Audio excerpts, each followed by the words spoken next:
It's a breaking news. Calvin Kayanja ndi wano kutuusako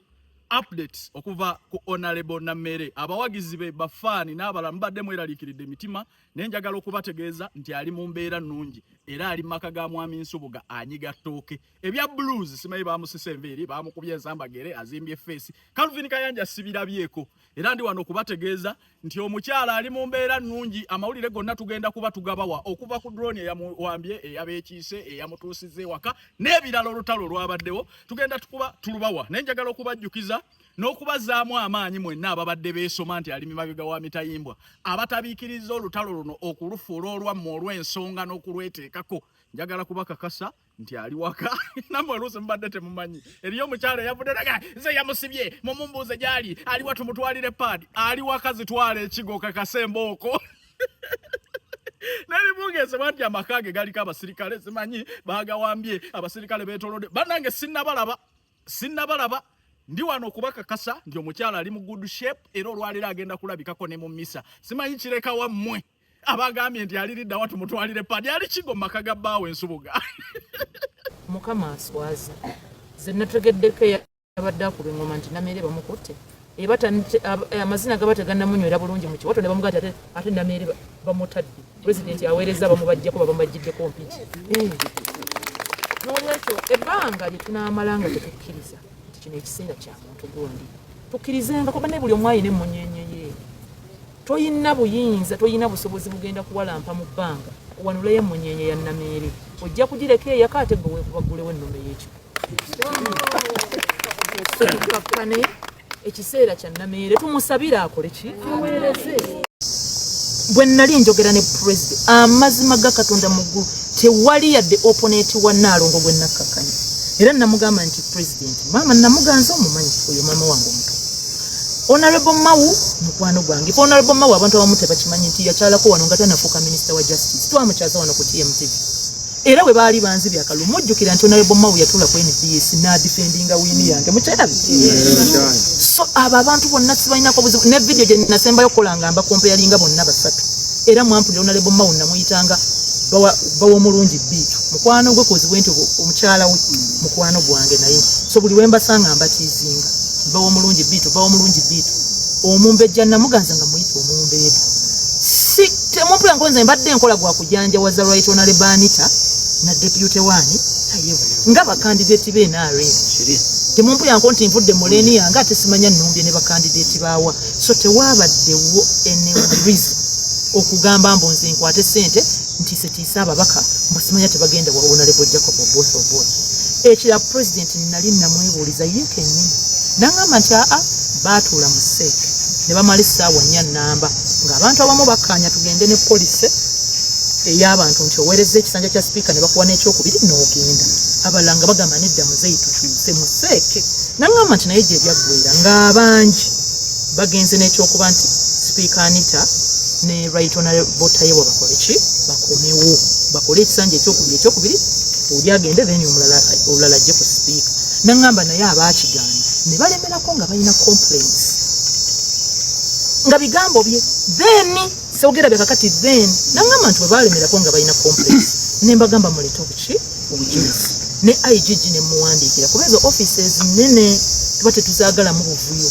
president yenyanga ne IGG ne muwandiikira ne mugamba bano balina complaint bweziti ku speaker ne yabogerangako bameka babiri ne deputy nagamba naye ndaba nakati sinnafuna kuddibwamu that time when nayogera naye mu March nangamba so in essence ndowooza era candidate betulina waali wayiseewo ennaku oba nga 3 oba 2 ekipapula kiri ne kifuluma ekyali kibendoosinga nga Seeke egamba nti betuba tukola ki tuwagira era ojjukira n'abamu ku bammemba ba Seeke nga Tanga Collins ow'abavubuka ne Honorable Kasolo mujjukira teyavaayo ku kamera naye n'amwendoosinga era bonna ne batugamba nti Seeke bwe yakoze eki endoosinga nange nenkwata kubo netandika kuwagira bakandidate benaali kukuuta ndingidi ya Aneti Natayiwa era nakujjukiza buli mubaka nakukola ki ku mikutu wawo nanga mbere mu kubajjukiza nti bannange tekerabira okukola ki okulonda abantu bano kati president nabadde musanyufu nti ekyo yannyambye nakyo n'akibuulira Jacob namuga nti naye bambi ye Namere yali yatwala obuvunaanyizibwa n'akola ki n'ambuuza ate ebiseera ebyo eyo yali status quo era nange ne muwaga aheedi nti abantu abo mubawagire wabula ndowooza ate mbadde sinnafuna budde bumubuulira kino oba bubayitanga ba MP bonna kale kyanyambye nnyo president yennyini okwogera ne honorable Jacob Obote ate bambi n'omwami ekkulo n'atwala obuvunaanyizibwa n'ankubira essimu n'ambuulira era nejambulidde n'okumbuulira honorable nti abo bennyini abantu president be yakuwadde okuyambako bagenda kukomawo bakunonoddeyo wa ne Masaka kakati president nabadde nambuulidde nti ate ziri emmotoka ebbiri ze naleka e Masaka baazikuba era yabadde wa kisa nnyo nampa miliyoni 2 DC we yazinteredde dda ku ssimu neyanzanyo sebo president kati emmotoka yabadde namu nga yeeri gye twali twalekewakewa e Kampala era nakomyewo nayo bulungi abasirikale ne bamperekera ne bantuusa wano ne bambuuza n'okumbuuza do you feel safe oba tusigalewo baali president be yampeereza okunzija kuba naaba abannona wano e Masaka ne mbagamba no I'm safe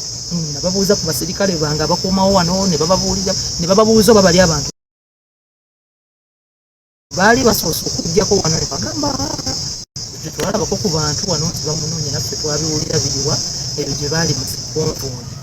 so ne bansiibula bulungi ne bakola ki bagenda olwaleero zibadde essaawa nga 2 ndoza n'eddakiika 2 nenfuna omukisa w'ekitiibwa pulezidenti n'ankubira essimu era ne mmwebaza ne mmugamba ssebo pulezidenti weebale nnyo nayogedde ne minisita n'aŋŋamba wamukubira ku nsonga zange n'aŋŋamba nti aa Nameere nze nababuulidde abo gwe ekizibu kyo loyalty ne mmugamba bwe kiri muzeeyi ne mmubulopera n'omulopera nti ensonga zange ez'obululuze wannyamba bazituuma right honorable Anita Among ne mmugamba tomanya balina na bingi bye bamutuumanga nabyo si biki si bituufu era mulaba president lwe yakyala wano chairman we NRM owawa oba yeyita chairman esituka n'amugamba nti oyo Anita Amongo yaduumira bidi ne bawannameera abasirikale president n'amugamba nti abo buyinza tabulina Nameere nze namuwa abaki abasirikale nga mwagala kugenda kumenya box era n'amubuuza n'omubuuza gwe wategeera otya nti security ekuuma box ekyusi wali ono nayo ki okolera electoral commission nkuganga alinga abalaga nti era mwali mugenze kugajambula kuteganjula box naye ne musangayo abasirikale abaki abapya so njagala okutegeeza bannayuganda nti abantu bangi abatuuma ensonga zange right honorable Anita Amongo right honorable Anita nedda Anita nze namuwagiranga mukyala ne mwagalanga omuntu ayinza okuba bambi alina obunafu bwe naye abadde ne sayidi eyamba era agirina yes ebyo ebifo ebinene bibaamu emitego mingi bibaamu ebizibu bingi naye ng'ekyamazima y'omukyala yo sayidi eyamba agikola ki agirina era ku ekyo tumwebaza in fact kambasese bannayuganda nabadde njogera ne honorable Jacob Obote naŋŋamba nti naye yali awagira Anita nga president tanamurekomendinga naye yennyini yali awagira ani like we all knew nti seke gweriisi era tewabaddewo buzibu bwonna naye president we mbadde njogera naye n'ambuulira ekiriwo from his mouth to my ears n'ambuulira nti yes muzzukulu tuyinza okuba twayogera ebiseera ebyo mu March nga right honorable Anita ne right honorable Tayebwa betuyita naye byakyuse ebyava mu kunoonyereza bingi ebitagenda kuki n'agamba ye ali democratic ate aba tayagala muntu amugeya abiwulirira ebbali era n'agamba ku lwokuna yatwala obuvunaanyizibwa bonna n'abayita olwokuna lwa wiiki ewedde n'abibalaga byonna nga bwe baali babimulaze kati ne mmugamba muzeeyi kitegeeza nga si birungi n'agamba of course nga si birungi n'agamba naye kale ekyamazima enkola ya president takaza oyinza okuba olina ebintu nga 10 ye n'akutiipingayo bibiri okukutegeeza nti simusanyufu takutuuzawo nti akazi nnyo musiibe ku ekyo so andaze nti yabalaga nti ebintu bingi bitagenda kuki ate bombi era ndaba abantu beetikkako nnyo right honorable Anita naye yandaga nti ku bombi naŋŋamba nti however nti ku sayidi eya deputy speaker sort of yalinga ensobi ezimu azikkiriza era n'azikola ki n'azeetondera naye naŋŋamba nti right honorable Anita n'amulaga nti ye asobola okuteekawo fight ekakasa nti bye bamwogerako byonna bikyamu so ne mugamba ekitegeeza kati n'agamba nti ye nga president yarekomendinga si kutukaka yarekomendinga erinnya lya honorable Jacob Obote ne mukama nti mwattu nange emabega kawo nali nawulirako nti yeesimbyewo ng'oli omugenzi yakafa nagamba yeesimbawo naye ne mustopinga ne mugaa chance tugiwe right honorable Anita. So abantu bamu abatandise oleeta emboozi eno nga erimu malisi abaagala okifuula nga aziifu president oba yakozeseza malisi oba okukozesa Anita nga ne bamusuula namwe mubiwulira bamu bali mu byogera si bwe kiri wabula ye ali democratic era akulaze nti waliwo Jacob yali ayagala okujja ate n'amustopinga n'aleetaani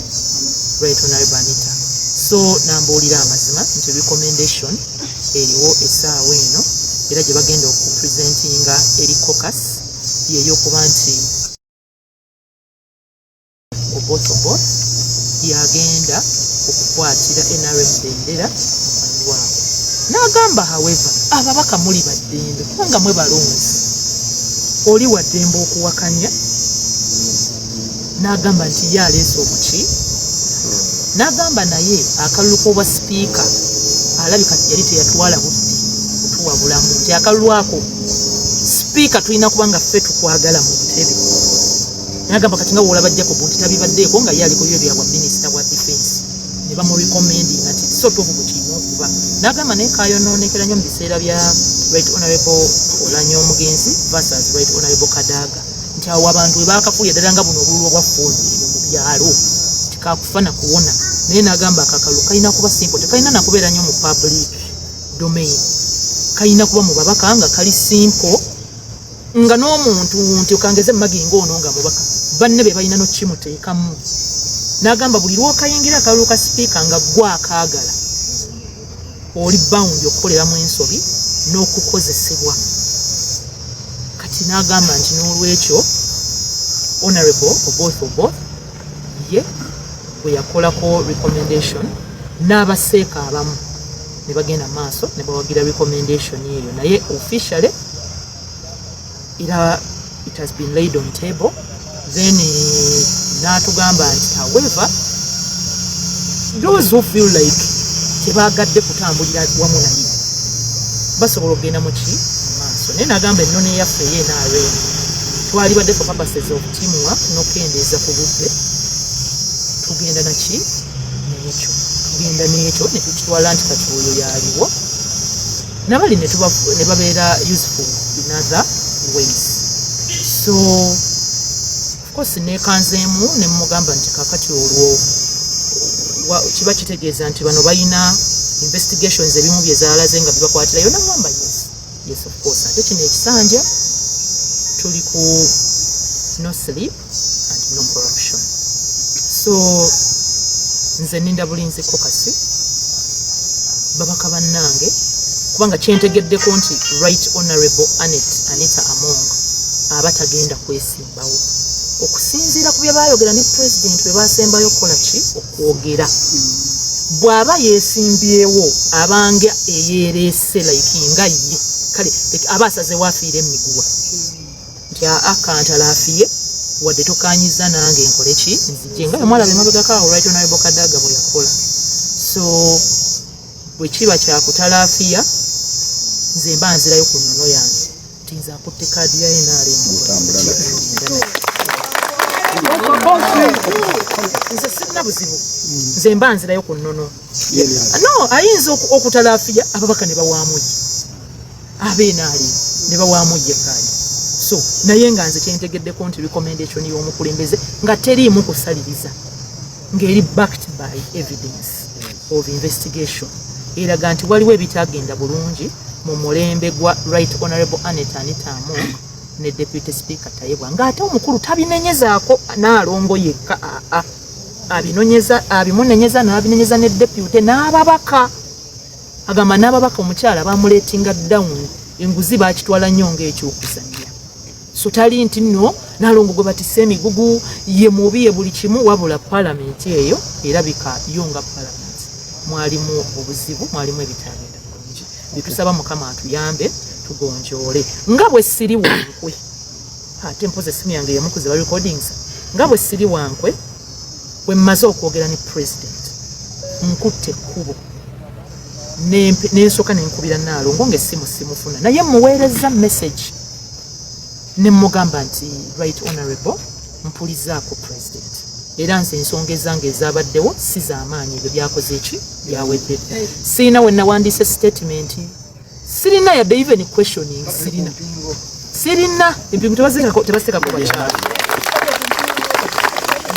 so sirina ebyo ebyempingu tebyabadde sirina we nawandiise statement kugamba ne mulaga nti ebyange it is almost a negligible issue si nsonga saawe kuba ne president era bwe mbadde mulopera nze muzeeyi Kabanda yampayiriza era ngamba don't tell me that one. This is fire. That is a crook. Gwedda ku byaffe ebya NRM ebyokulwanyisa enguzi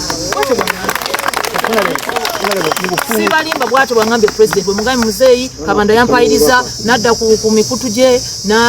n'agamba neyeewaana musimanya nze bankutte simanya bakoze eki neyeewaanawaana simanya nze ndi stock nfu yeye stock empya nagamba ate lwaki teyasooka kyeyita nga gwe tonnakyeyita tulaba nti akoppa gwe nangamba ne muka Kabanda yagenze n'alimba mbunze nagyemesezza ababaka tebagenda ewa honorable both of both kati muzeeyi nangamba ate gwe omupya nga gw'ogyemesa ababaka ng'oba olina amaanyi oba okikolooti niye okukama ate ogyemesa ababaka okgenda ku mukolo ne muga muzeeyi tebyabadde bituufu katabiwadde nabudde nangamba you don't worry ne mubuuliramu ebyabaddewo nangamba no waliwo era naye nangamba nga honorable Jacob wangambye tewabaddewo joint security operations kati balabika bano ababi bakozeseza advantage ne babaako bye bakuwaayira naye ebyo tofaayo kasita omwami yanfuna omutabani yamuyise omutabani yanfuna nangamba nga mukambwe nnyo nangamba omutabani yanfuna nga mukambwe ennyo ng'anyiize nti mukyala we bamututte kumutta ne mugamba nedda tebajja kutta mukyalawo era ne mbabuulira ekyokukola ne mugaira muzeeyi kye bakola era ndi fayini bulungi nnyo ndina Masaka nangamba beera mu mirimu obeere mu bya NRM obeere mu byoku advocacy against corruption abantu babuulire ate babuulire ne NRM byekose gye tumaliririza n'omukulembeze weewo nangamba tufaayo kasita wanfunye era ekyo nkyebaliza ddala Mukama Katonda nti omukulembeze w'eggwanga si buli omuntu asobola okumutuukako naye ekyamazima I was so humbled bwe nalabanga mbutuufu omuntu tebasobose na kusomoka mpiki nga nafunye dda abantu abanyamba era naye ne mmwebaza ti omusirikale gwe yampa yambeereddewo nnyo yateekawo ekifuba kinene nnyo ebikonde ne bivuga naye si kumala gajja n'omala gatwala principal we n'olwekyo amagye sijja kuganenya kubanze saalabako spokesperson w'amagye nga zze naye n'ayambala ekintu ekyakolwa e Masaka mwamuwulirako spokesperson w'amagye kabeere spokesperson wa poliisi kabeere owa wano kabeere General MK tekuli muntu yenna wabuvunaanyizibwa so njagala musigale nga muli bakakamu ekya Naalongo abadde mukwano gwaffe twali twamukwana nnyo e Masaka nga namubateekamu nnyo era nga tumulinamu essuubi naye ebirungi byonna Naalongo byabadde agenda okukola era ne honorable both ajja kubikola kwa parliament yemu era ndi mukulembeze era ndi mukwano gwabwe era ndi mwana waabwe ate Naalongo naye ajja kubeera nga era akyali wamugasa eri eggwanga wali si lutalo waba waliwo ebitagenze bulungi mu management n'entambuza y'ebyemirimu tubireke gavumenti ebigonjoole mu ngeri ennuŋŋamu ate ffe tekitugaana kukola na kugenda mu maaso n'olwekyo bannamasaka mbasaba tube bakkakkamu bino ebigambo ebitambula byo tebirina kye bitugattako ebigaana ebitundu byaffe okula bigambo ebyo bitaliiko mutwe na magulu ono naayogera kino oli naayogera kiri si bikulu